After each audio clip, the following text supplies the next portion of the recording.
One big joke. It's a fucked up world. Here we are in. I ain't going nowhere. What's going on, everybody? Welcome back to the Reason Reborn. This is episode 105. Wow, moving along here.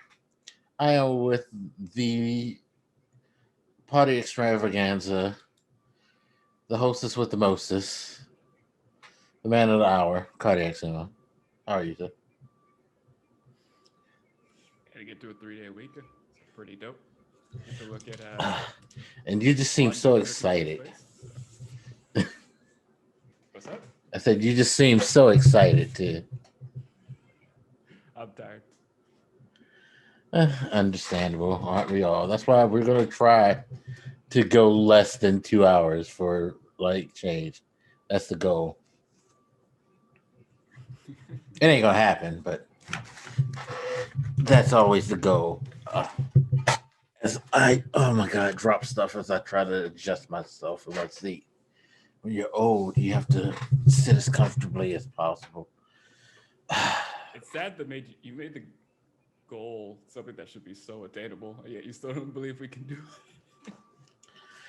it. Because we're not good at that, sir. Let's be honest. Oh no, your mic's a little low. I wonder.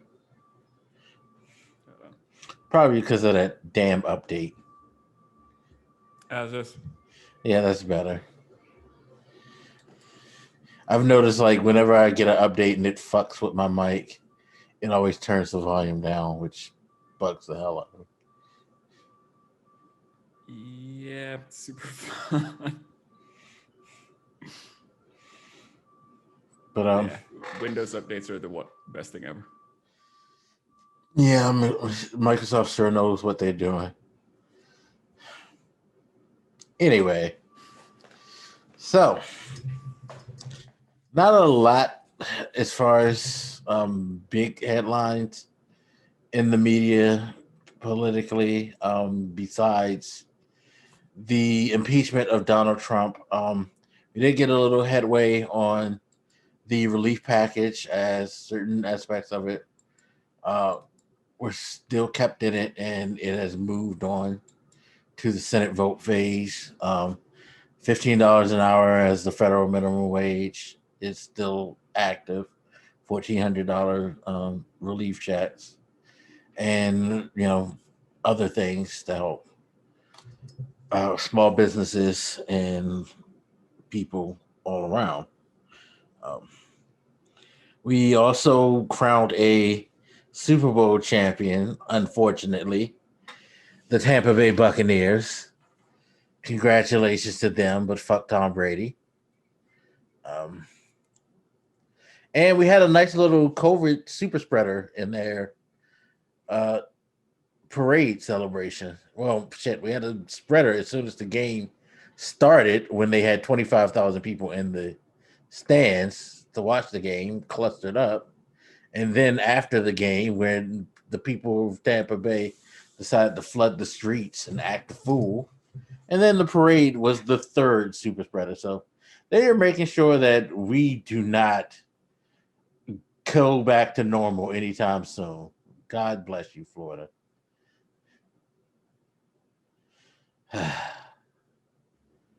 And, besides that, I guess the other thing is the whole Gina Carano drama, which we're going to talk about a little bit. So Gina Carano, and I say this term loosely, an actress who is most known for her role in The Mandalorian. She played Cara Dune, a former rebel drop soldier turned mercenary who was a friend of the Mandalorian. She's been going around saying all types of wild shit for the last couple of years and has somehow maintained to keep her job, but finally she made a reference to what was it exactly? Making the comparison between Republicans and Jews versus the Nazis, and finally Disney was like, "We've had enough. You finally said enough. we got to let you go. Yeah, well, she said a few, like you said, a few things in recent memory, but I think that last one was something like, yeah, saying that the history is essentially isn't taught such that you know that. I believe her claim was before the Nazis really started marching down the streets and whatever, they got neighbors to hate each other. And I guess that there was some kind of analogy she was trying to make with the current political climate. You know, playing pretty much the whole victim card that the political right in this country often seems to do, which always blows my mind because they're always the ones who call people snowflakes. But yeah, it was super distasteful. I remember reading it when that started trending, and I just thought, you just compared yourselves to Jewish people during the rise of Nazi Germany with no sense of no. I don't know what the term I'm looking for is. I'm sorry. Like, did it even occur to you that that was at all fucking problematic? Seriously? Like, I can't even comprehend how she could possibly say that and not, even if she had a point, which she really didn't. Like, to not see that analogy was going to be extremely fucking problematic is wild. Now, see, this is the funny part about that, because earlier when this all started to break up, the day that she got fired, right before she got fired, someone I know we were talking about it, and he kept saying that he felt like she was doing that shit on purpose because she wanted to get fired. And I argued that no, I feel like she just felt like she was emboldened to say whatever the fuck she want, because she, had several comments before about, like, homosexuality and transgender people. She'd been known to retweet people who were in support of the January 6th stuff. And just all types of wild shit has come, from her fingers and out of her mouth. And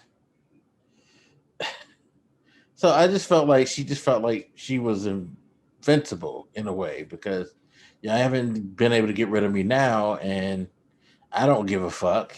And hell, we've learned from recent history with Trump that just because you say some dumb shit or do some dumb shit, it don't necessarily mean that you're going to get in trouble for it. Like, you might can be able to get away with it. I feel like she just felt like she was bulletproof. And didn't realize that she finally did something to lift that shield. But today's news, as of the day that we're recording, I should say, kind of has me wondering if dude was right, because after being fired from Disney and after being released by her agency, her talent agency, Gina Carano announced that she will be producing a film via Ben Shapiro's film company, and it will be released on his Daily Wire website to the members of the Daily Wire. Why am I dropping my phone? Which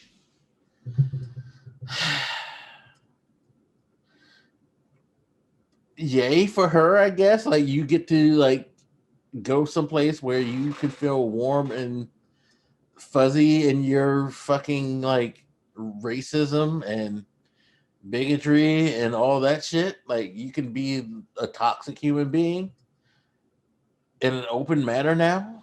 Like, yay. I remember when I saw that article a bit earlier, or I tried to, but I didn't have the subscription to read it. I first thought it was like Ben Shapiro produces things that people watch. But I know he has this following who thinks of him as like an intellectual to listen to, but like, I've not thought of him as anyone who makes movies or anything, or TV shows. Hold on, somebody thinks like that Ben Shapiro's an intellectual? Some people probably think Trump is an intellectual. The point is, he has people who, Wow, those people really have a low fucking bar. Like,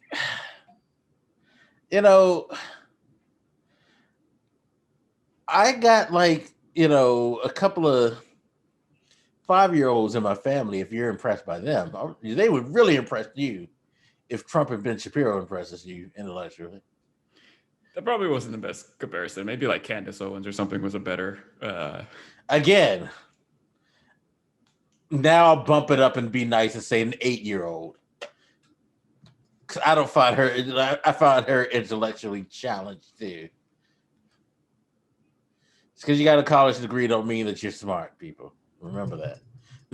Like I said, they have their followers, but I guess I've ever listened to them too much. I have like sat down and listened to a couple things they had, and I was like, how do I put this? There are people who can say things that you might just think sound smart, maybe use some big words, but I'm like, you really break into their arguments. It's like, I don't know about that shit, to be honest. And that's being kind. Like, there are also some people who will just like throw random statistics and ideas at you, and it's like, I don't know how to explain it. It feels nonsensical on its face. I don't think either of them are like geniuses or anything, but again, there are people who follow them. They have a following. We know their names for a reason. Yeah. That said, I still don't think of him as somebody who produces entertainment, so I don't know what exactly she intends to do with him. And to be frank, he's not hiring her as far as I know because he intends to do anything very interesting or entertaining. It's just, oh, the woke mob came and got her, so I'm going to like back her up and do some random shit. Like whatever project he's doing, I can't imagine it existed before her. And this. So he's kind of just doing this to like support her, I must imagine. I'm making some assumptions here because again, I couldn't read the fucking article. Excuse me. Yeah. Yeah, looking at it, it's basically just her pretty much sniping back at people after she got fired and then announcing that to talk about how thrilled she is. Oh, this has been a lifetime dream of hers and all that stuff. It's stuff like that that makes me kind of think that she was egging to get her ass fired. Like she was pushing it. What has been a lifetime dream of hers? To be able to produce her or do her films like that she wanted to and all that and things of that nature. Who knew that's what she wanted to do? Mind you, like if anybody knows anything about Gina Carano, she's pretty much kind of stumbled into a lot of her success. She was a MMA fighter, not that successful. From what I can remember, let me look up her. Well, no, she actually was pretty good in the UFC. 7-1. What the fuck made her quit? Who did she lose to? Interesting. She actually, so she, I take that back. You actually were successful at something. But I guess she wanted to be an actress. So she got into acting, and outside of The Mandalorian, do you know what her most notable role is? I have like one of. She the one in Deadpool? Yep, that is it. Okay. I didn't want to be like she was the Deadpool and then be like, that was some other woman. You think all women look She the was same? the one whose titty popped out. I don't recall That's that her part. claim to fame. When she was fighting Colossus. I don't remember that. Oh, you don't remember that? She was fighting Colossus and her titty popped out. He was like, I remember them embarrassed. fighting, but like, yeah, I don't He was remember. like, "Oh, I'm so sorry." Like, you didn't see it, but they pretty much alluded to it. But that is I her. remember her doing like the superhero landing or whatever. Yeah, but that's her claim to fame. She was a villain. She was in Fast and Furious 6. Who isn't in that series? Let's be honest. Right. So again, like, well, I'm just saying, this is her big moments. She was in Haywire. I don't know many people who saw that.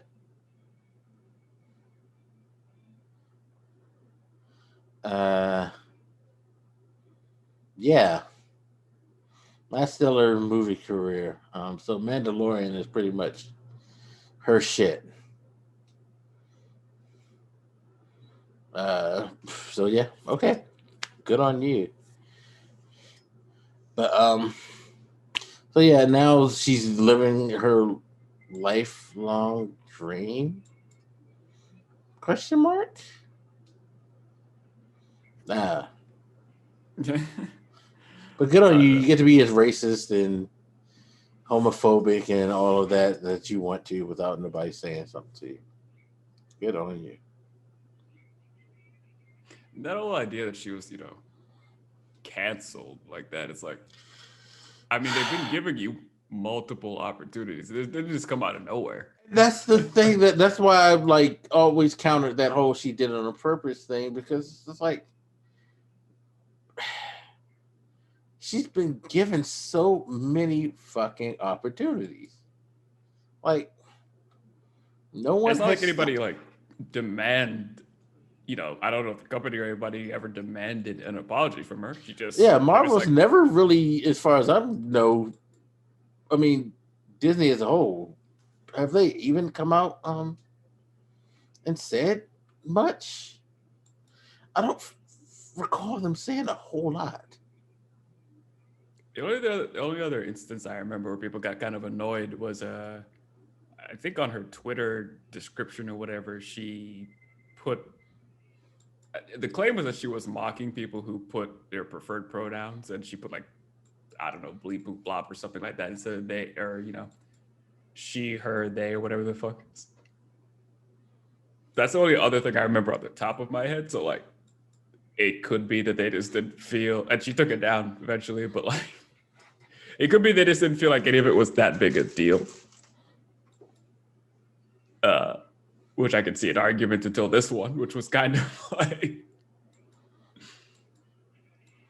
I guess. I mean,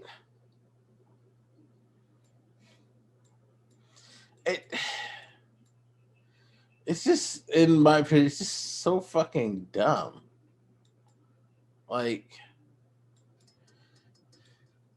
you had all the success in the world, and that's the thing. Why would you want to get rid of a job where they were about to give you way more money and way more stardom? She was going to get her own show. Like, they literally were greenlighting a show that was going to focus on mercenaries and people who used to fight for the rebels. She was going to like lead her own squad of ex rebel drop soldiers who were mercs. Why would you that's the first time sabotage hearing of it, that? honestly. Uh, it is always odd. It's like back during the whole Jussie Smollett story. It's like, what did you really stand to gain from doing any of this shit? To be honest, 'Cause I'm sure Ben Shapiro ain't paying her no Disney money. Let's be honest. I I mean, defy you to like show me how much more beneficial it is for her to work for Ben Shapiro.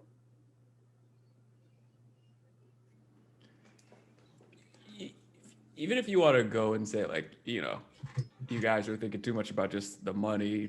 Like, what non-financial point was there to this? Like, what extreme message would she have been trying to send? Like, she didn't really say or do anything about you. This is like, I don't know.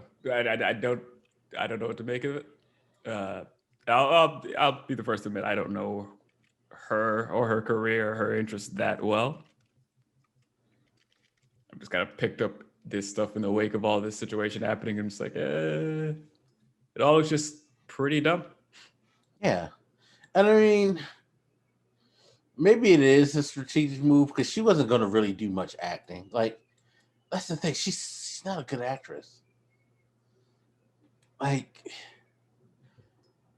That was also part of my confusion when I saw that she got like some new gig or whatever. I'm like, clearly you're doing this just for to put it simply, political reasons. Because I'm not trying to shit on her acting, but like she's not some incredible accomplished actress that like you can You convince me could you've been plug. I dying to get a mean, hold of. her biggest contribution to that role is that she looks like a badass, which is what her character is supposed to be, a badass.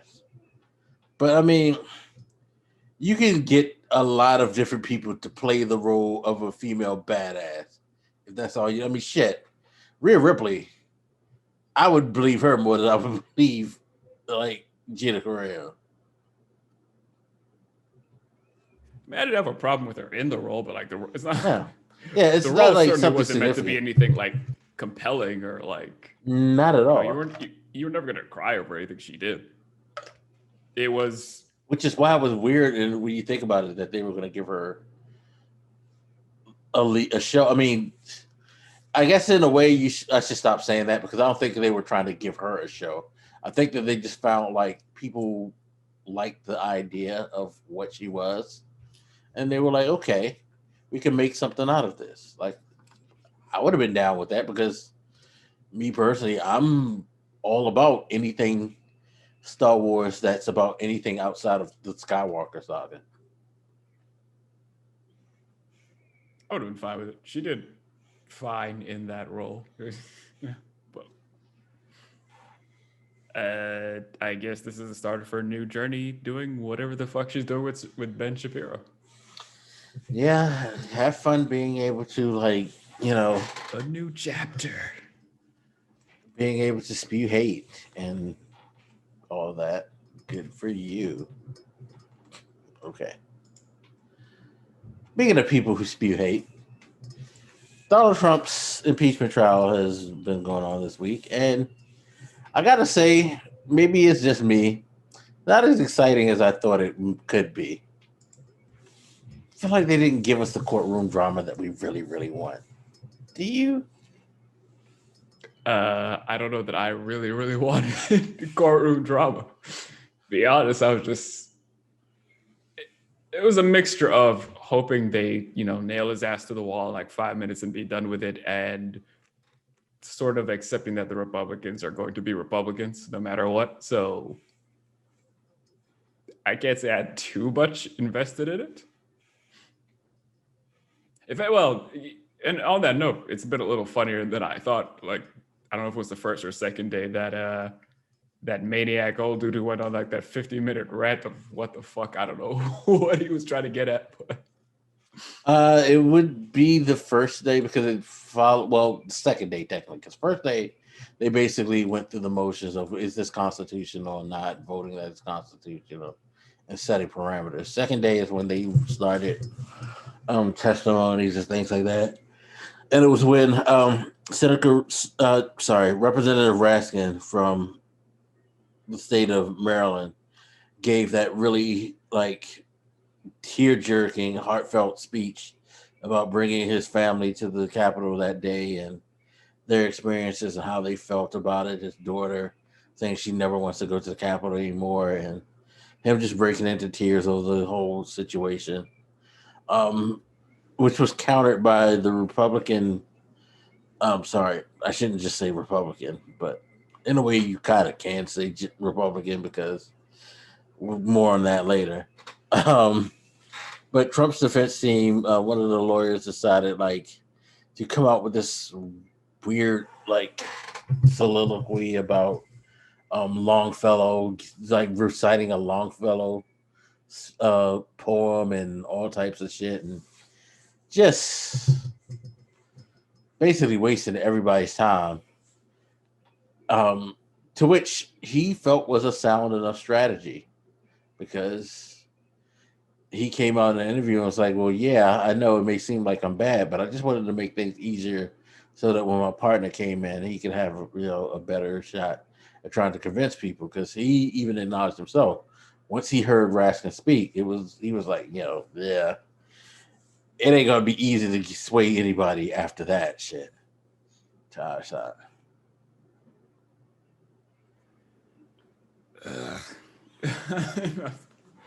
if you guys didn't watch some of that, then you might understand why I just grown. But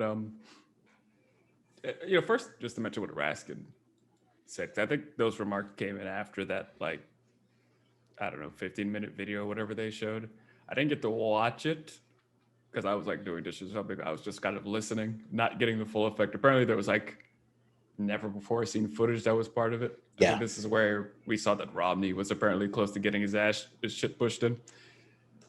Yeah. So I've been trying to go back and find it, but that dude's speech, the one you referenced, was really compelling. Because I remember kind of choking up a little bit too when he mentioned, because he was saying that day when they were doing all this stuff, ironically enough, his daughter kind of was aware that there was some protest shit going on nearby and was one asking him if it was going to be safe, and he's like, "Of course, bro, it's a capital." He didn't say it like that, but he assured us like it's the capital. Of course, to think that he would say, but his sentiment would be close to that, because I think all of us would have felt that way before January 6th. Admittedly, that day I was watching the news focused on the Georgia election, so I wasn't thinking too hard about that because I was just like, well, they're just gonna do their business and then Biden will, like, I didn't think too hard about that day, to be fair. So yeah, they go on, and then of course, riot hits the Capitol. People are in danger. Eventually, they hook up, and he hugs his daughter and tells her, next time you come here, it won't be like this. And then, like, he says, "You know what she said to me? She said, 'Dad, I don't want to come back to the Capitol.'" He started to tear up, and I teared up a little too, because I can't imagine what it must be like for him, to dedicate his life to being a public servant like that, and to like look at his daughter just lose faith in essentially all he's kind of worked to preserve. I mean, like, and you can't even really say shit because she just watched experience the fucking Capitol being sieged. Like, what do you say to that, dude? It must make you feel like your whole life's work was attacked. So it was very emotional. It was a very serious thing. And then this bumbling moron just rambled on about fucking nothing the whole time. I think you might have said it before we hopped on. There's like, if this was like a real, like, court proceeding with like a real judge and all this shit, like, what would the judge be sitting there thinking? Like, is this guy on crack? Are we done here? Can I just give the ruling? Because this guy's a moron, right? Like, this kind of behavior could not just hold up in a regular court. I mean, as far as I'm concerned, he pretty much like shit into his hands and threw it at the jurors. Like, he did nothing of value. None of them did anything of value. I think the only main argument they keep trying to push is this idea of, you can't try an official after they've left office. It's like, I don't know why y'all keep saying that. It's not true. It's a flimsy argument. It's the only one they have, and they keep kind of going back to it. And it's always kind of rung hollow because, they were part of the reason this whole thing was postponed. And Trump managed to leave office before any of this went down. So, like, that was partially their fault that we didn't do it before. Yeah, and we've gotten more details about that day because there's been talk of conversations. In particular, I saw one call just recently between Trump and McCarthy being posted where, McCarthy tried to convince Trump to, like, don't go through with, like, his whole rally and incite these people. And Trump was just like, well, I mean, hey, what can I say? The people are mad. And McCarthy, like, snapped at him and all of that. And, of course, like, he's referring to that video, the footage of Romney, footage of, like, Pence just, like, being, let out with his family and stuff like that, and all types of things that we didn't see. As this trial has gone on, we've gotten reports that have come out. They've identified potential suspects as far as people who were involved in the murder of the U.S. Capitol police officer that died that day.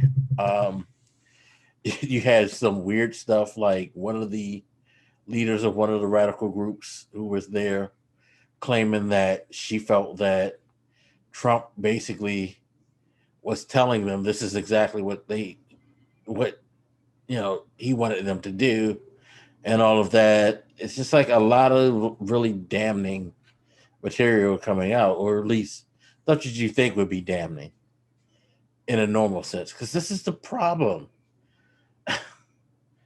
Like we've heard that Ted Cruz and Lindsey Graham have been meeting with the defense team to discuss their strategy, um, and all of that. We've had stuff like I just sent you the thing about people making the point that, well, if we could like impeach Trump now that he's not in office, why don't we just impeach Hillary, huh? How about that? Like, okay. And Raskin again, who is clearly, I don't know, is he trying to run for president? Because he's clearly been the star of this whole impeachment trial. But he calmly stated that, look, this man was in office when he was impeached. So, saying like really an apples to the apples argument right now that you're making.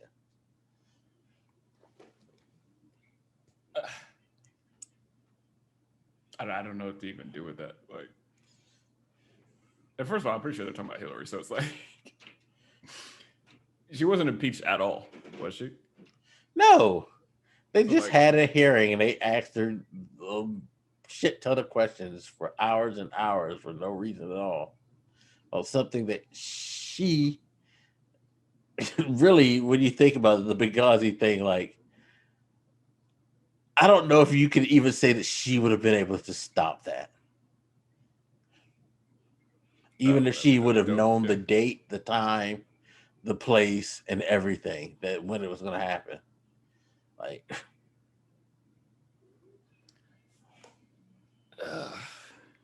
again, the groaning, but it's like half the political leaders are just fucking children. Where, like, for them to seriously make one of their big comebacks, like, well, if we do this, it's gonna be a new precedent. Maybe we'll fucking do it to you. Like, really? That's the kind of maturity you have. Where, because again, it's not a new precedent, which was kind of the fucking point. But now you're like suddenly threatening to weaponize this if it's done. And as for Raskin, he's also a pretty sympathetic figure at the moment because he recently, he lost his son. So it's like that's why his family was there. They wanted to spend time together. So he's been kind of in the news around this kind of stuff. Condolences to him, obviously, but like, I wouldn't go as far as say like, oh, he's gonna shoot for the presidency. I don't think he's like that over just yet, unless of course they actually, nail the president on this one. Then they'd be like, hey, remember that Raskin guy? He kicked Trump's ass. Maybe. Yeah. And it's just sad because it's like, okay, I think I made the joke about being anticipating this and all of that. Honestly, I had no real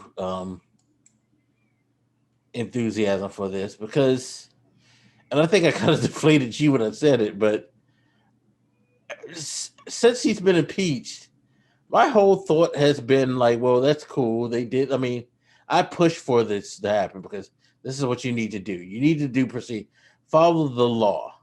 Like, you can't just let him go about and not try to follow the law. The problem with that, though, is that even I know, as much as I'm an advocate for going through and doing your, doing what your job is supposed to be, doing your duty, I know that deep down, the Republican Party are going to find anyway, because part of the reason why that whole Hillary Clinton thing out was just another reminder that they're going to try to find any fucking reason to excuse themselves from doing their fucking job.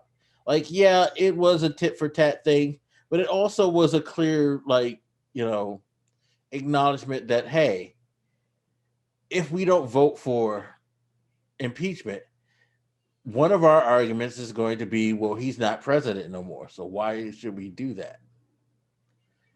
They are looking and they are going to attempt to use any fucking excuse because they did it the last time. And that's the thing that makes it even worse. The last time they were like, well, it's not proper to do that for a president, you know. We shouldn't do this to the office and blah blah blah. They made up every fucking excuse they could to not impeach him last time. And now you have like a situation where he's even more fucking, you know, I would just say guilty, but he's even more involved in the situation and has shown like that he's caused these events in a significant way. We've had people say that they felt like that's what he wanted. Had people like who basically said that part of his plan was to just rile people up and cause so as much confusion and chaos. And sure, maybe it spilled over more than what he wanted, but he was doing this shit purposely. It's like you're still gonna let him walk for a bullshit reason. I could see the idea of incitement being a harder argument to make in other cases, in most cases, maybe, but it's like it's the easiest, clearest fucking case here possible. He was at the rally with them right before. He told them, we're gonna go over there. I don't know, they have footage of like people saying like, yeah, we're gonna march on the Capitol at that fucking rally and him not saying anything. Even if you want to say like, well, he didn't hear that shit, like he's been part of it every step of the way. And people, you know, rightfully point out that so many of us get so focused on like what he said at that rally before, you know, the siege of the Capitol, that people forget that he was sowing all this doubt in them the entire time for months before this, sowing, you know, distrust in the election, saying it was going to be fraud and all this shit happening. He was riling them up for weeks and months beforehand. You know, something pretty particular I saw somebody point out yesterday is around, you know, his vice president, Mike Pence. This idea that Mike Pence could have done anything about the election was not really posited by anybody else but Trump, right? It's not like a bunch of legal scholars came out and said, like, you know, Pence could like fuck over Biden if he wanted to, if he was a good Republican. Like, no, that was just one of the dumb things Trump says, like, let's build a wall. So the animus you saw toward Pence has literally no other explanation than what Trump said, because there's no other reason to have gone after him. No. It's like it's one of the most cut and dry things I've ever fucking seen. Yeah.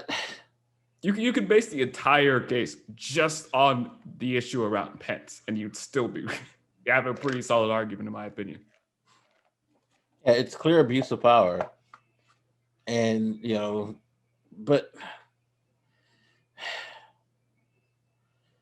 they're just, it's infuriating, yet in some ways fascinating just how loyal they are to just being in the way, not doing their job, not making, you know, constructive legislature, not doing anything to benefit the people overall, you know, not even arguing points that are worthy of the passion that they put into the shit, like the Hillary thing and all of that. Like,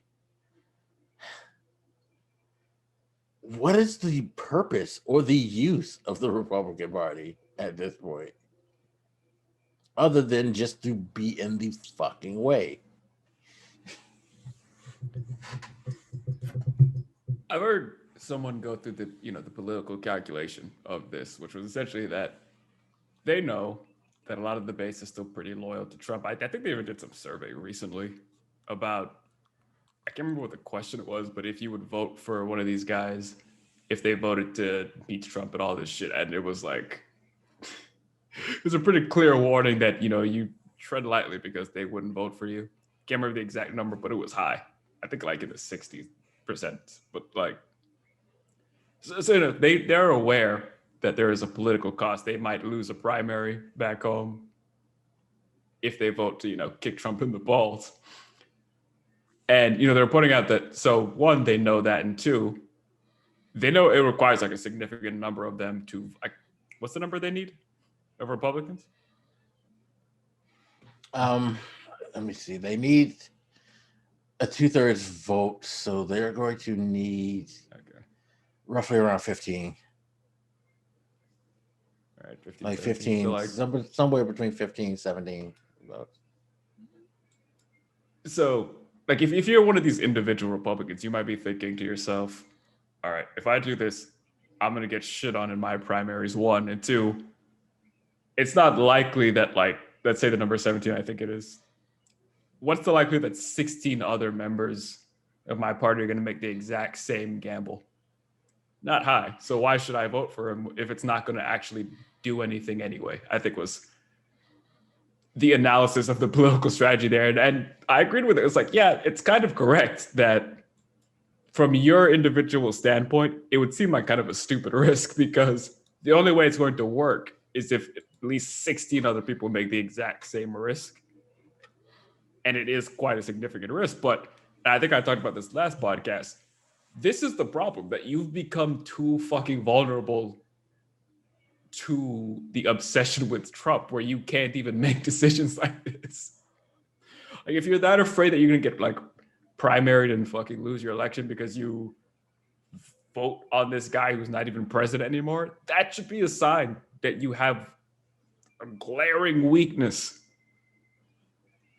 And I hate to say it, but I think I don't hate to say it, but it might be counterintuitive, but I think the smart option, maybe not for your career, but for the party, is to just take those lumps, because otherwise you're just going to be stuck in this fucking position where you're too afraid of the political damage that comes with doing the right thing.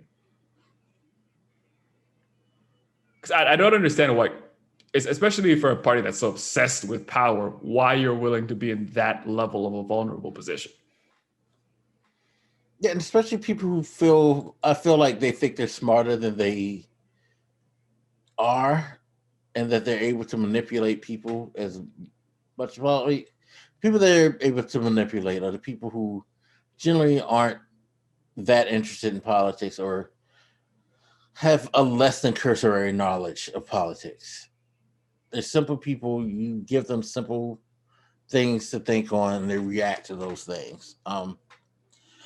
But it also makes you wonder, like, how dedicated they are to their actual party. Because to me, it's more of an individualized thing with the Republican parties.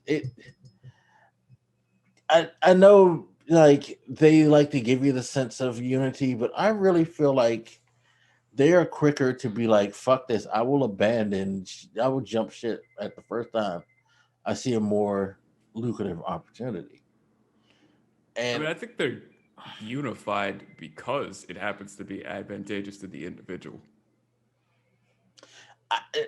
Like I said, I kind of disagree. I think it's a false unity.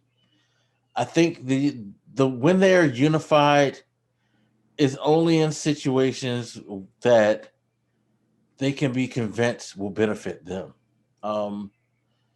in the short term, but any otherwise they'll go whatever the way they want. I mean, a lot of why we're where we're at is because think back to the Tea Party shit and all of that. They pushed against that, and that cost a lot of them their jobs because a lot of them were looking at like, these people are fucking crazy. And now you get the less of a pushback because it was like, well, when I actually spoke my mind, for what I thought would be best for the party, you know, I got my ass handed to me, or people got their ass handed to me. So now I'm just going to think about my own personal survival, not giving a fuck about this party as a whole, and I'll go along with this. Like I feel like Ted Cruz and Lindsey Graham are the prime examples of that. Nothing they do, I feel like, is for the Republican Party. It's all for themselves. Well, yeah, I guess that's what I mean. Because if you look at the support of people like Roy Moore, or hell, like any of the Republicans you might think of as like problematic in some way, there's literally no benefit to going after them if you're a Republican. Because one, you're not going to capture any of the Democratic base really by showing that you're like a reasonable Republican. Like you're just not that attractive to them for obvious reasons. You probably have other beliefs they find untenable, like traditionally a stance against the LGBTQ community, for example, might just make you untenable to Democrats. And then within your own party, you're going to lose a shit ton of support. Like even if you maintain some support for doing the right thing, you've already lost the more radical, passionate group. So if you're like a Republican that's going to go after Roy Moore real hard, what's the benefit to that? That's not going to win you points with Democrats. Should be like, yeah, you should go after the guy who's like being accused of being a child molester or child predator, essentially. And that's not going to get you points with the Republicans because like, either they actually support this Roy Moore dude or, what I mean? Like there's nothing to gain and everything to lose. And that's the position they put themselves in, like where they can't, I wouldn't even say do what's right, where they don't really have many options. They've got to back themselves into a corner by making their base so rabid. But here's where I find the problem with that, because I feel like they need to just take L's seriously at this point, because they're becoming they've become a party where even Republicans don't want to vote for them. Like sensible Republicans, that is. And you're going to need those sensible people just as much as you need the crazy people. And if you keep turning the sensible people off, you're going to find yourself in a position where you're not going to get many votes, because crazy people only maintain that energy for so long. Let's be honest. Like once these people start truly fucking getting into the idea that this party has betrayed them, it's not like they're going to go and vote for Democrats. They're just not going to vote like they never voted before. Because before Trump, these people who put him in office, they didn't vote. And even now, you look at like part of the effectiveness of Trump is that he kept putting gas on it. Because like you're right, they would probably lose energy over time if he wasn't every 10 seconds like, oh, China's an asshole. Oh, what did he call them? Caravans coming from Mexico. Like he kept giving them more shit to kind of be mad about over time. And reasons to feel like he's something worth them getting off their ass and actually voting. Because he kind of helped himself lose in a way, if you think about it, because he kept saying the fix is in, and they kept saying the fix is in. And when they polled a bunch of people who were at that rally, you find out that a large majority, not a majority, but a large percentage of them actually didn't vote at all. And I believe part of that is because like he created that whole like it's going to be rigged anyway, and that gave people the excuse to be like, well, fuck it, why am I going to vote if it's not going to matter? He somehow circled shit back to the argument that a lot of people who don't vote make, that it's the stupidest argument in the world. It is that why should I vote if it's not going to matter? Because he's not going to win anyway. I hadn't seen that, I guess, survey they did, but yeah, they were making similar arguments before, because we're in the pandemic. There was a sort of mail-in voting this election, and there was the argument people were making is that he's saying that mail-in voting is bullshit, and by doing that, making his own base not want to do it. So he might affect his own numbers, which may have also been part of the problem too. But because we did notice a partisan kind of line between how many people in each party were doing mail-in voting. So yeah, it's kind of a depressing thought because you wonder, like, would he have won if he hadn't done that kind of stuff? But he did kind of screw up his own momentum. Yeah. I want to touch on that point though, because I think we both mentioned, maybe they should start taking L's. There is a risk in that because like when I said it, I figured like, all right, you kind of need to find some way to stop being susceptible to the crazier parts of your base, which is kind of the position you're in now. But the problem is the base is kind of crazy now. So even if you like take these L's, somebody crazier is probably going to rise up in your place. Oh, you see Holly already trying to be that guy. I mean, Green is the more popular example, I think, but it's like we were talking about a while back about people kind of leaving Fox to go to like OAN or whatever. It's like you've gotten them used to crazy bullshit, and now if you were to like stop being crazy, they're gonna be like, well, then I'm just gonna go find whoever is crazy. Fuck this. So I don't know how you fix this problem because it's not clear to me that if like one of these Republicans lose or takes that L, that the people in that area are just going to vote for somebody even more psychotic than them. I'm not confident that wouldn't happen. And then you might get an even worse issue over time. Yeah. It's spiraling out of control in my opinion. And it's only being held up by the fact that you have enough people who are willing to ride that wave just a bit longer, even though it's about to fucking crash into a wall, I feel. I don't know. I really don't know.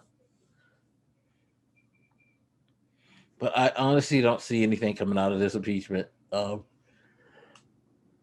thought we're just going to be mad. Like, now, if he is in some way found guilty of the shit, one, it'll be absolutely amazing. Two, it would be scary to see what happens next because, the National Guard is still downtown guarding. I have to imagine if they found him guilty, you're going to have a bunch of like nuts trying to do the January 6th all over again.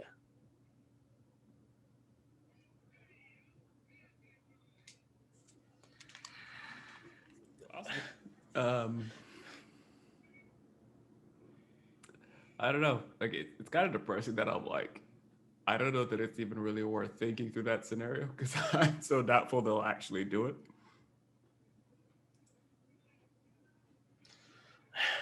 I don't know. I honestly don't know. I mean, I think we're gonna escape these type of things though, because at the end of the day, yeah, they're not gonna fucking find him guilty.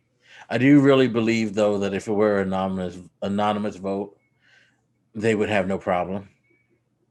And then they would. I even think that Lindsey Graham and Ted Cruz would both vote to have him like convicted, but still would come out, front face in public, like this is a travesty and shit like that.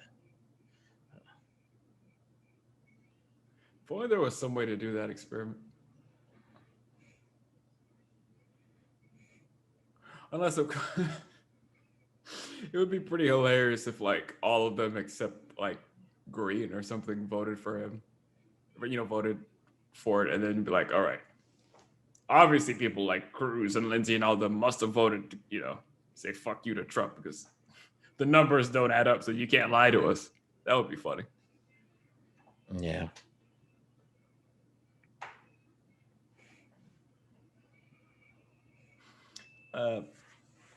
I know this is taking it back for a second, but I didn't comment on the sports ball shenanigans. I just wanted to say, growing up, it's always got to feel like there's just special rules when it comes to sports ball and how the public takes that. Well, first I should say I don't give a shit about Tom Brady or whatever his name is. I have no dog in that fight, so congrats, I guess. I don't know why everybody dislikes him, but I don't like it. I mean, there's a I just don't feel myriad of reasons, like sports wise. Um, Politically speaking, of course, people don't like him because he's a friend of Trump.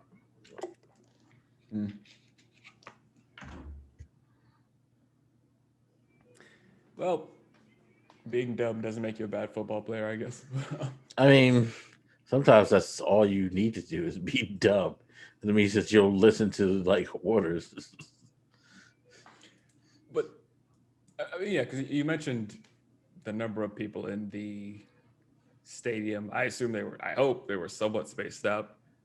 Then the following parade, I think it was, and the people in the streets. I remember seeing a TikTok video of somebody from the parade. I guess she was like looking at some shit on the wall, and then she turned the camera to herself, and of course, not wearing a mask, just sitting there smiling like a fucking moron.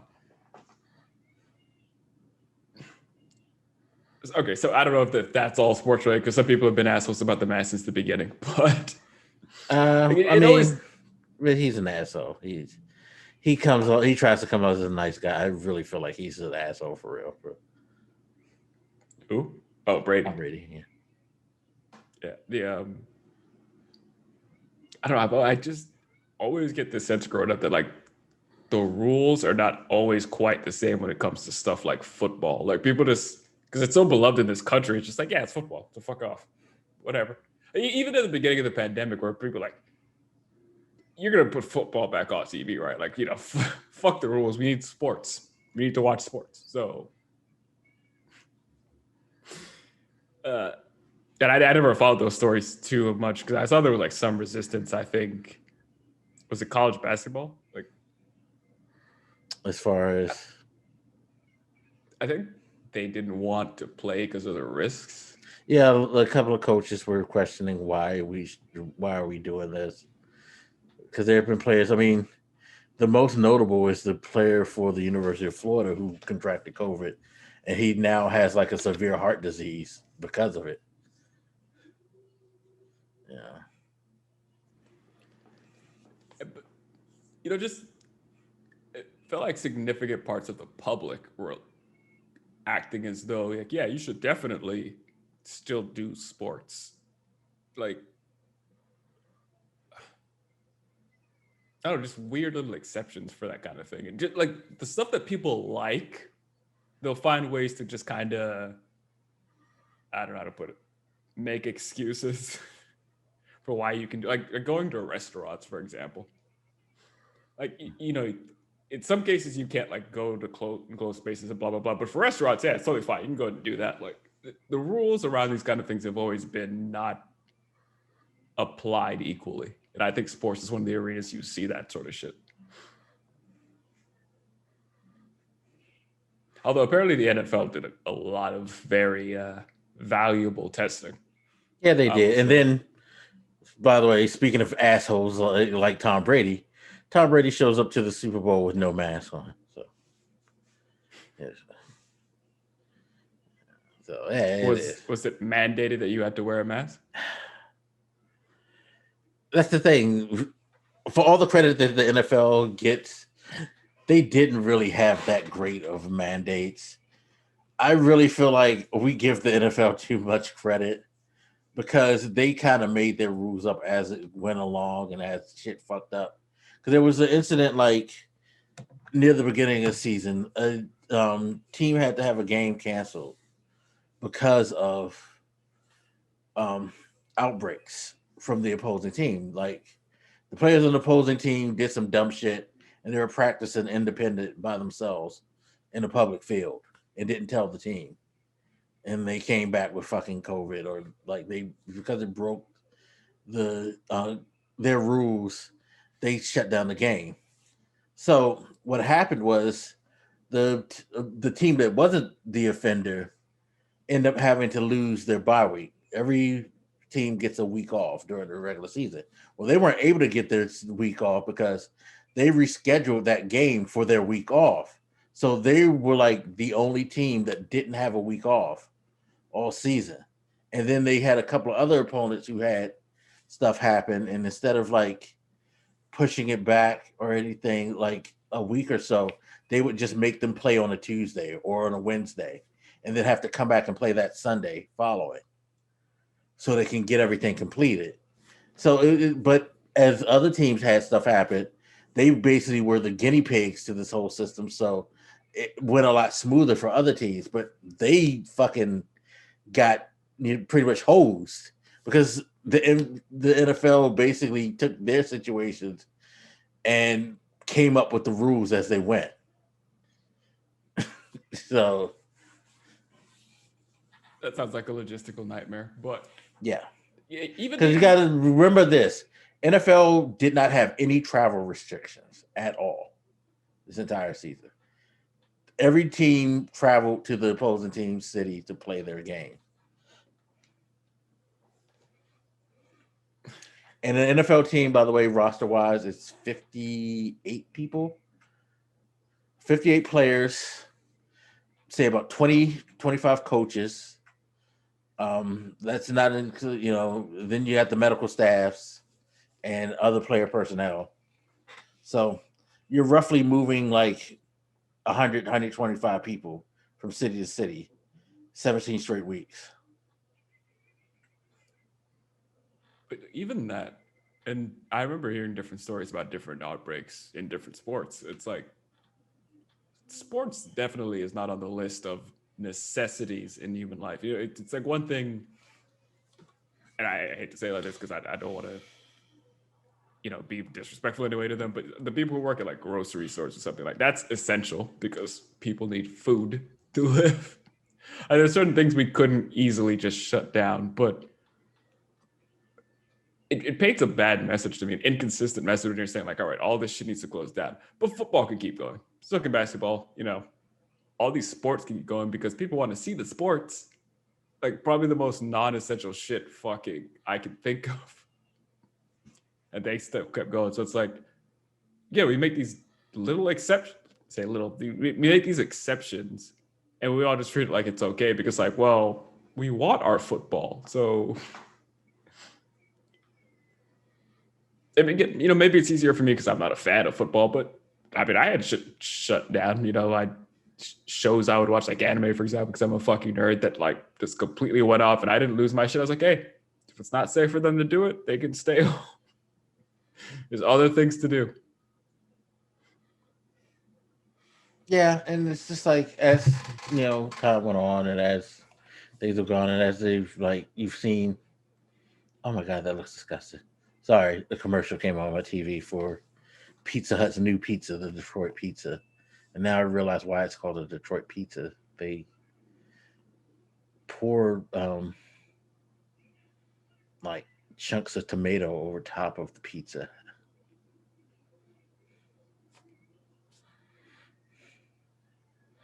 I like tomato, but don't you already got tomato sauce? Come on. It's a little overkill, Or is it without tomato sauce? I don't know.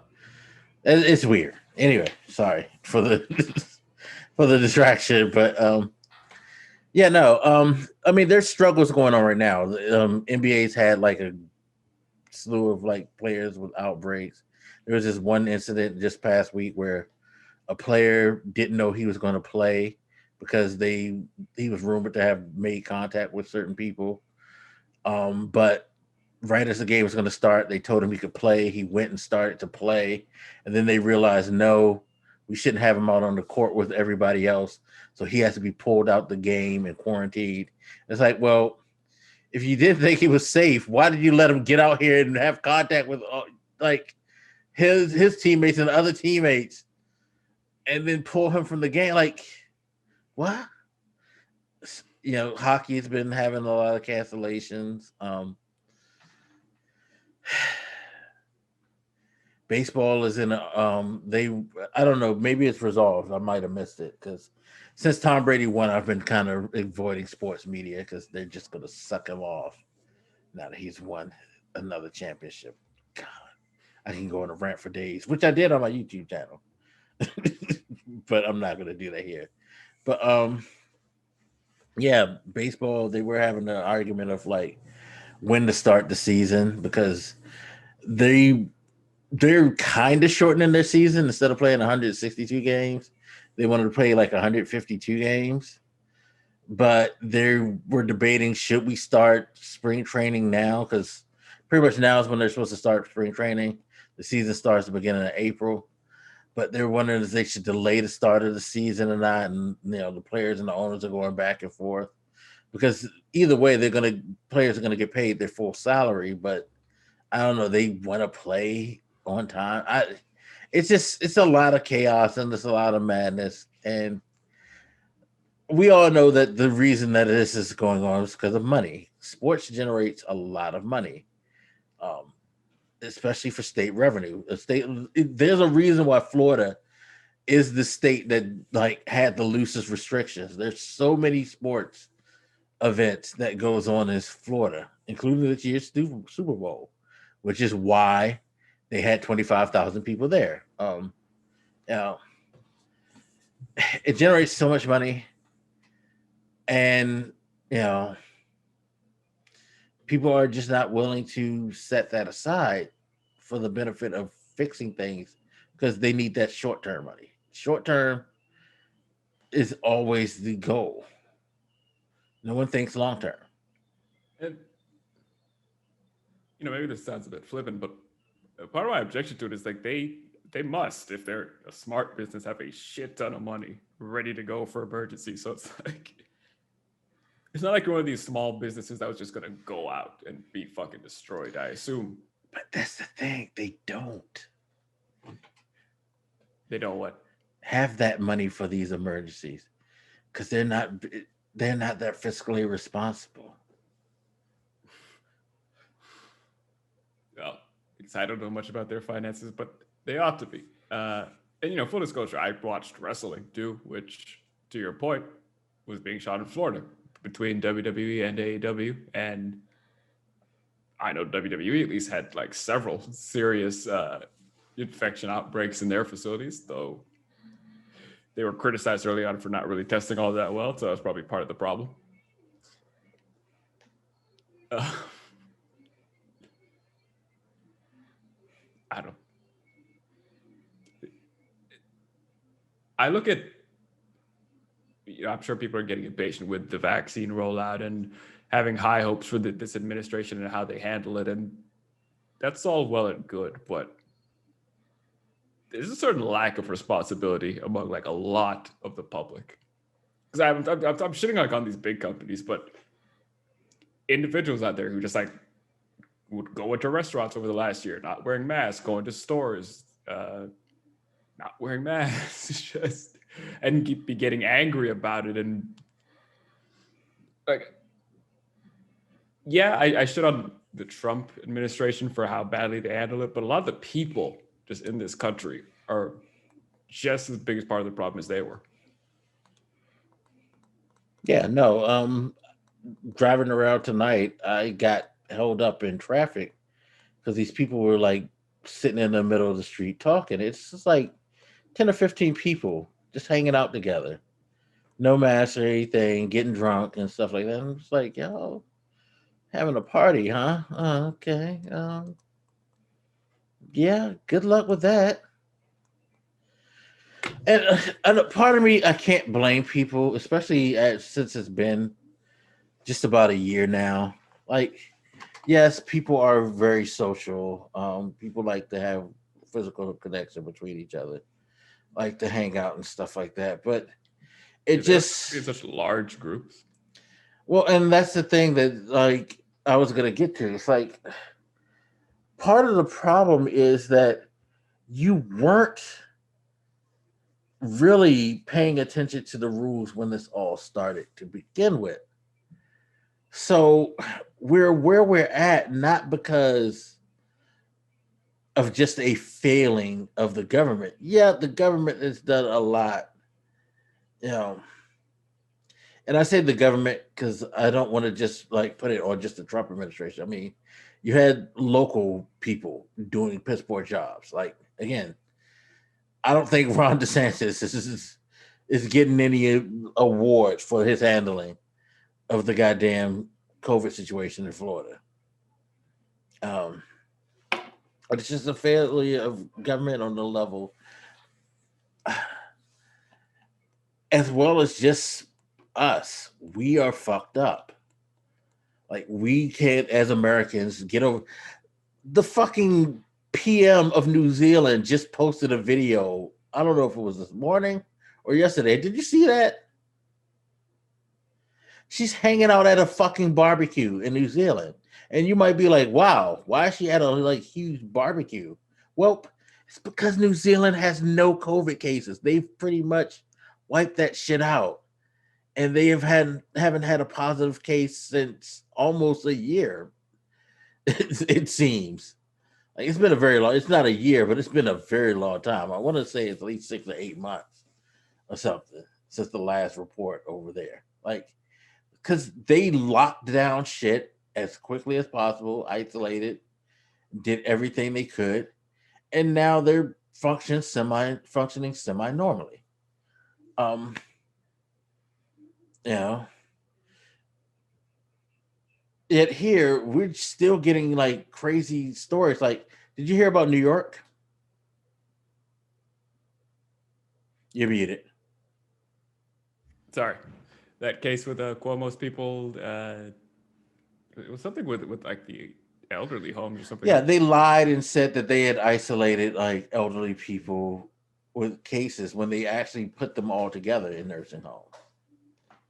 They mixed in people who caught it and people who hadn't had contact together and lied about it. It was like 8,000 people, they said.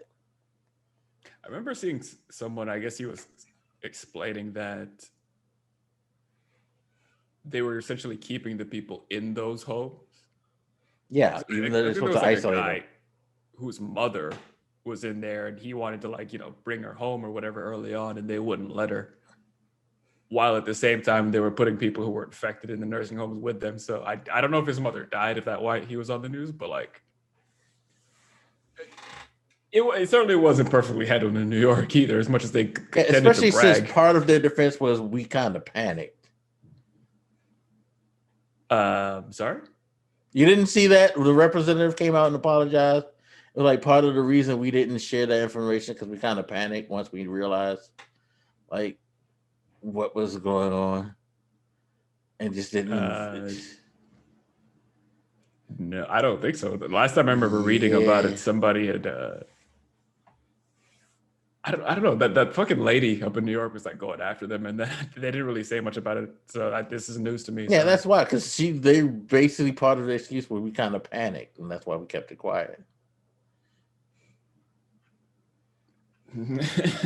yeah. This is, and by the way, this shows how fair we are because Cuomo is a Democratic governor who had been the darling, and I actually tweeted this out earlier. It's like, guess that like presidential like aspects of yours is gone pretty much now, because he was the darling of the COVID like situation. Everybody was like, look at how he's handling this shit, and look at this shit here. I mean, he was running his mouth too, which yes, he was made part of the issue because he was like, well, Trump, blah blah blah, but like over here we're doing everything right. And like when this news broke, I was like, you should shut the fuck up, because they got all these clips of you running your mouth about how great you were. They're just like playing on the news now. And your brother's on national TV too, so he gonna get it. Like, you just fuck your family's credibility all the way the fuck up, bro. But I mean that leads into part of what I was going to get to too, is that a lot of us, and myself included, like shit on the political right because of how shitty they were around this stuff. The whole wearing a mask and all this stuff became this huge political issue. But notably, a lot of people on the left also are the problem, because I've seen plenty of fucking pictures on social media of people like gathered together at like award ceremonies, at parties or whatever, hugging up and smiling in these pictures, definitely not wearing masks. Like, it's like, well, you don't need to hug this motherfucker. You don't need to hug him. Definitely don't need to do it while not wearing a mask. Like, a lot of you guys are just as bad, and a lot of us don't shit on them. But I mean, hell, I'm in California now. You mentioned DeSantis in Florida, even Newsom. Like, I remember, seeing some images of him not wearing his mask, or I think he was like wearing it below his nose or some shit after running his mouth up, telling everybody else what they should and shouldn't be doing. we've had this with several Democrats where they get caught doing something stupid, pretty much being hypocrites because they're running after all these like Trump people who won't wear masks. I do think it's more of an issue on the political right. I mean, maybe I need to look up some data to prove this out, but it's certainly not an issue on the left. And they're hypocrites about it, which is kind of its own fucking dimension. Was it Pelosi who got in like, I don't know, hot water with people because she went to get her hair done or some shit like that? I think it was her. It was somebody like, apparently it was something you should not be doing at the time, and they did it anyway. Yeah, she went to a private stylist. It was just her and the stylist and the thing, but Yeah, and I think some of that stuff was kind of petty because it wasn't like I don't think she was necessarily breaking. She kind of did because I think they did it in the shop, and those shops weren't supposed to be. It was something specific. Like it wasn't just like because even though it was, if you look at the parameters and the way that they did it, it was done in a safe manner. It's so yeah, but it's just the fact that no shop's supposed to be open. Boom. That's it. And I think there's a lot of cases like that where I think that it's really more of a petty grievance. But there's shit like, to bring Cuomo up again, him having the fucking Christmas party with all the people, shit like that. Getting on TV and telling people, don't have large Christmas gatherings. Don't do that shit. And you're in a 14, 20 person, guest Christmas party. The fuck? Yeah. I've seen several Democratic politicians do that. It's it's the hypocrisy of it. It's like you can't. And that's why I said I don't want to just say the administration. I want to say the government because you have shit like that and you just have overall, just things being done where, even the rules that were established, a lot of places haven't necessarily enforced them as harsh as they could. And I'm putting out celebrities too, because yeah. The thing that gets me with the celebrities when I see it, it's like, at least in the comment section when you posted this picture, everybody's going to point out the fact that you're not wearing a fucking mask and you're all over your friend here, and you're in a group of 50 to 20 people. You have to know that is going to be a criticism, and you're posting it up anyway, talking about how great your fucking life is. It's like, are you that detached from normal reality where you feel like you can just do whatever the fuck you want? Yeah. So we're in this situation. We're in it for the long haul because we're just a bunch of selfish motherfuckers. Yeah, I just saw a picture on Facebook of a friend of mine. I don't know if it was one of their kids' birthday or something. I'm like, I counted them. There was 16 people at the table. And, to your point, because I feel like people are going to think that I'm not sensitive to the fact that people have social needs. Sure. But why is it in a lot of people's mind either absolutely zero human contact or absolutely no fucking restraints? I'm going to kiss the entire world on the lips and if you're going to do it, could you have a little fucking restraint of some kind? Jesus. No, you can't. And that's the thing. It's nobody could even do it smartly. You gotta hang out with somebody, hang out with one or two people, and don't be all up on each other. I remember once you sent me a picture at some restaurant or something, and there was a group of 11 or something, I think it was. And yeah. Why do you need to go out all together at the exact same time? Yeah.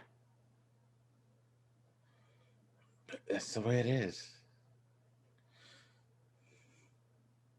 I don't know. That's it. I think we've been coming down off the case number spike following the holidays, which again was its own thing because we knew going in, and this is wild to me, we knew going in people were not going to fucking adhere to the rules because it's the holidays and they're like, fuck it, I'm going to see my family for both Thanksgiving, Christmas, and New Year's. Like, we went in knowing we were going to see a spike, and it happened. Yeah. And that's the thing. You're going to see a surge in numbers within the next couple of weeks.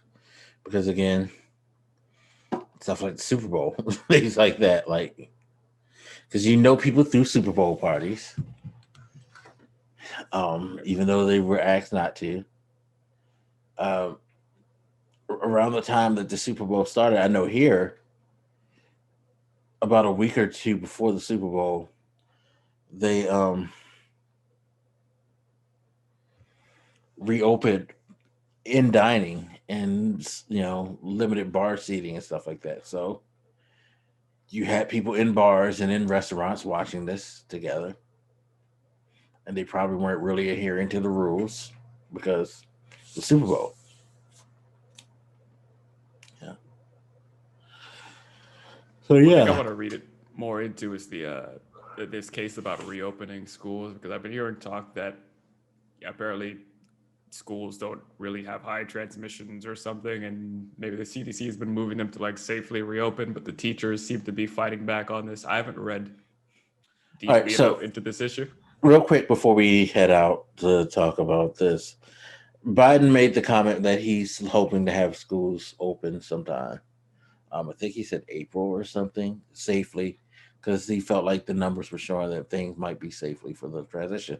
The fight is this: COVID has been known to not necessarily be passed among children, even though there have been some children who have contracted it. It's a very rare thing for kids to contract it. So the thinking is having kids together in these groups wouldn't be that bad if you just cut the class sizes, like say in half or so, and practice social distancing.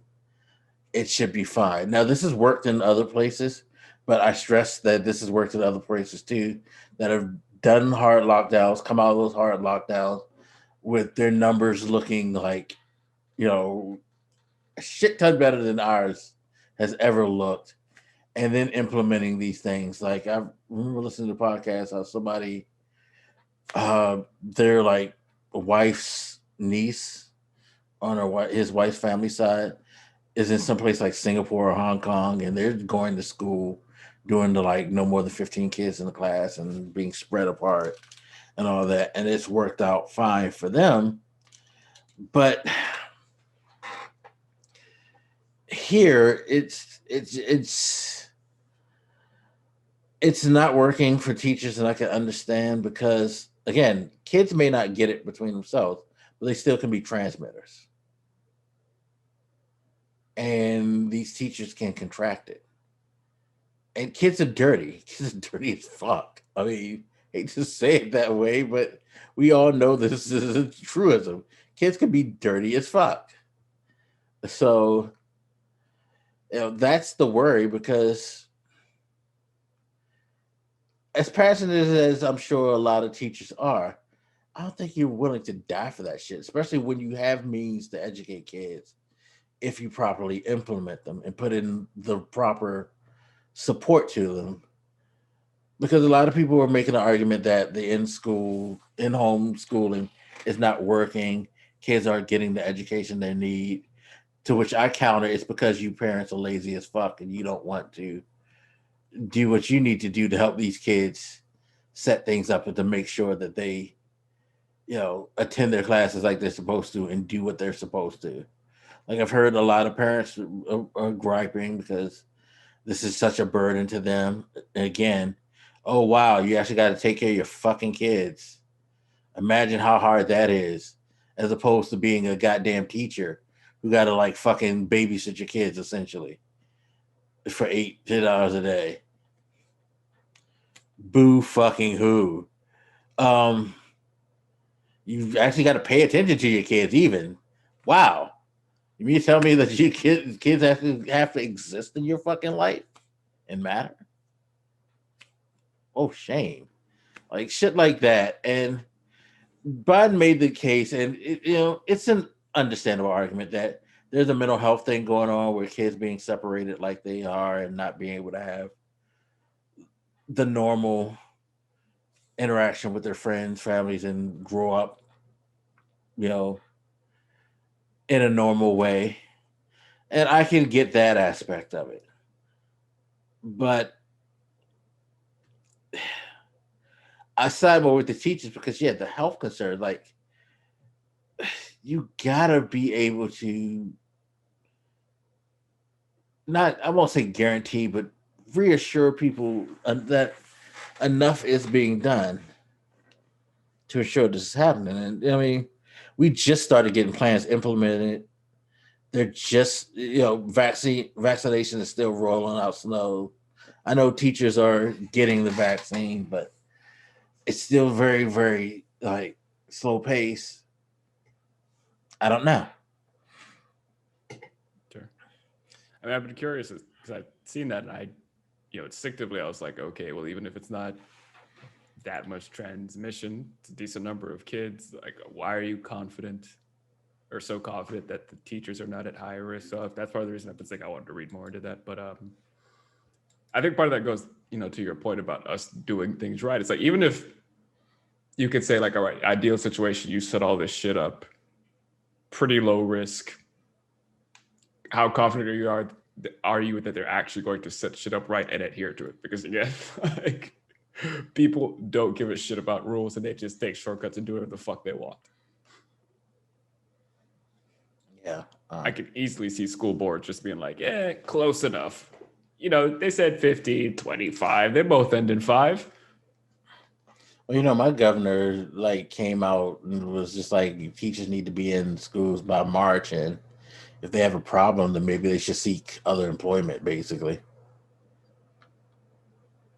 And I don't know if I should touch on that, but I was just going to say, I get, that we have a separation of powers between, the federal and state and even just like city, local municipalities, all that shit. But it's like, that's part of it too, is that we're not consistent across the fucking country. So it's like, I can imagine other countries having an easier time because they don't have this level of separation where there's just like so many different things happening.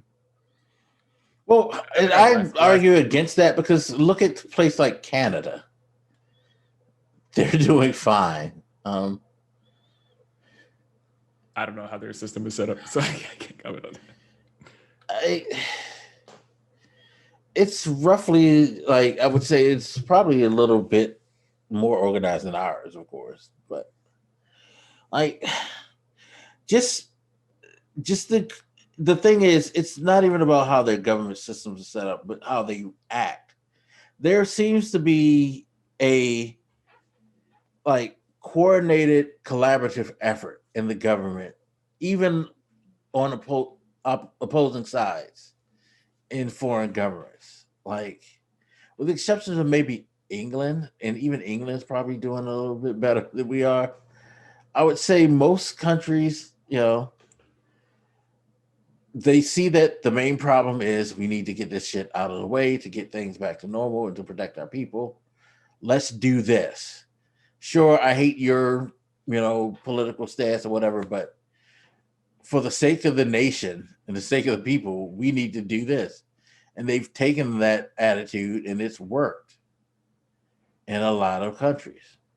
Sure. I didn't mean to suggest that like having our setup like ours where you have a federal level and like a state level and lower inherently causes this issue. I guess I would just point to the fact that like we are not consistent at all. Like you could walk from one city to the next and end up with like a completely different situation.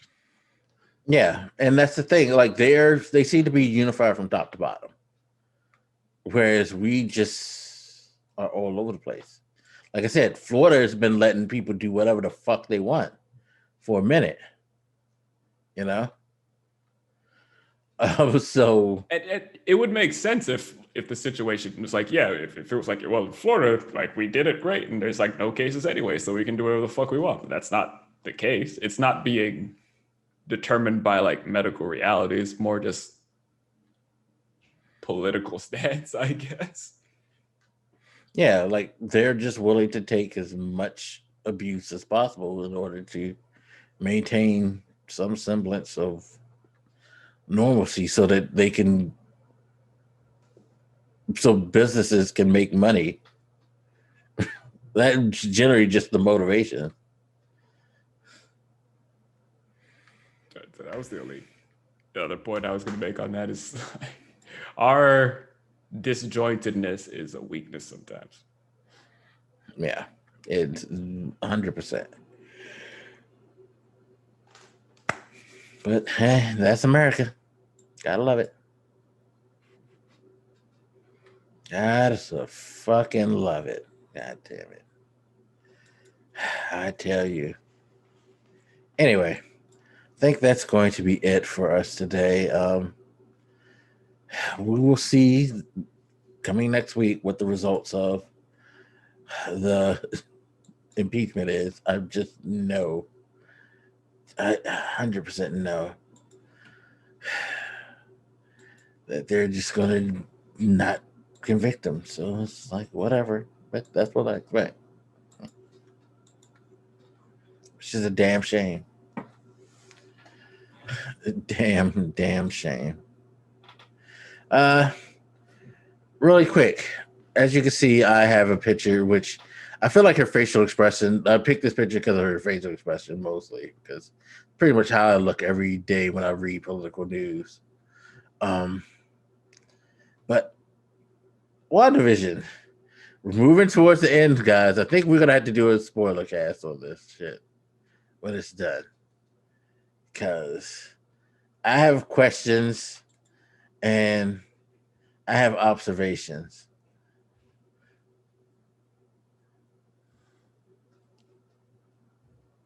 She looks wonderful. That's my only observation. Even in that getup, I was. That's not her natural hair, though, right? Hey! I'm just letting you know. No. She's also not magic. Like let's just live in the fantasy for a minute. Fuck. That'll ruin everything. I'm sorry. I mean, it's funny because a friend of mine just realized that who she's related to, which I thought was funny. He didn't know that. Really?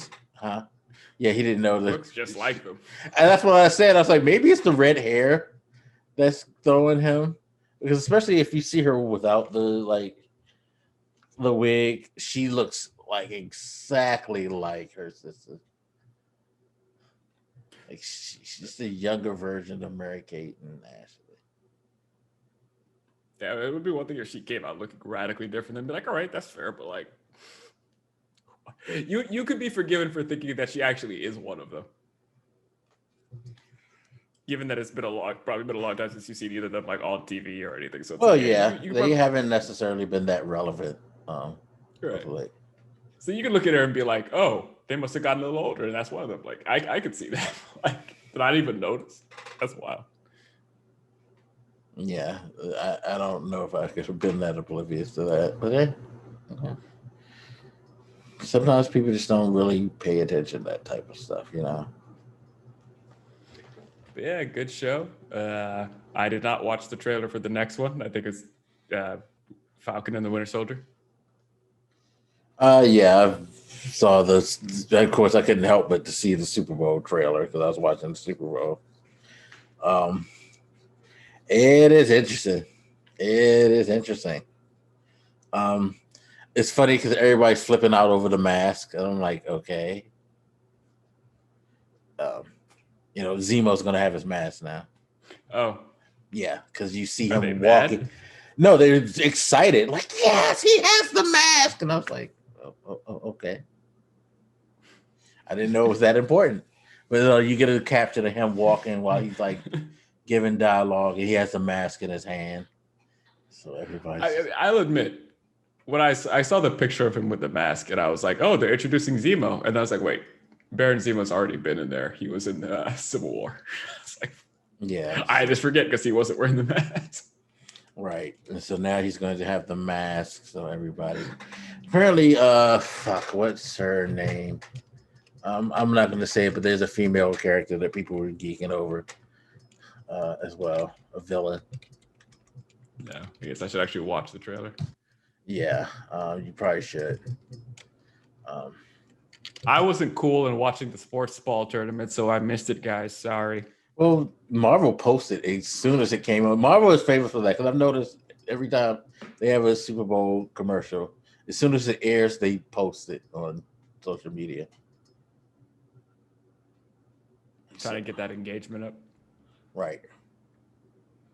So they definitely make sure to make sure that you're gonna know it's coming. The shows are. It's weird after like 20 plus movies. Like now I'm finally like, oh, now I have the shows to sustain me. Yeah, I know. It's like you never have to be outside of the MCU ever again. And then when that fucking Jimmy Woo show come, boy, man, that is gonna be really on. God bless him. You know you all want it. But yeah, other than that, I haven't got to pick up any new books yet. But I did partake in the sale Steam's got going on. So I got Tell Me Why, Control, a little VR game called Boneworks. Game No called Control is Back. actually free on PS4, right? And it's My PS4 is dusty. the special edition, so you get all the DLC too. Just letting you know. Could have saved. So I got the Ultimate Edition. So yeah, that's the one that's available on PS Plus. So you could have. Yeah. The funny thing is, I thought I already owned it. So I was like, so I saw somebody playing it on Twitch, and I was like, I own that game. Let me see. I was like, wait, what the fuck? Oh, it's just in my wish list. And pretty soon you'll be able to own Kingdom Hearts, as it's been announced today. You can go to the Epic Store and pre-order them now. All the Kingdom Hearts games. I'm good. Get it for PC. No thanks. Yeah, I don't. I'm sorry, I don't. I never understood you fucking nerds in that game. I've never played a Kingdom Hearts game, and I do not know what the fuck is the fucking deal. Like, you got to talk to Strix about that. He's the fucking one. Like, he loses his shit every time it's around. So I don't know. I might play one because I'm like, I just look at random clips of it. I'm like, so it's like anime people with like Disney characters. Like, what the fuck am I looking at? Yeah, I don't know. You know better than me. I don't know. I'm gonna shut up because a lot of people like that game, and I don't want to get murdered in my sleep. Yeah, that's pretty much what's going to happen. So don't say anything bad about them. All right, people. Thank you again for watching, listening to us ramble on and on and on. Hope you enjoyed the show. We will definitely be back next week. We're keeping to a regular schedule. We're trying, people. Definitely trying. But yeah, we appreciate all the love and support you guys show us. So take care. Stay safe, mask up, all that stuff, and we will see you next time on the Reason Reborn. Peace.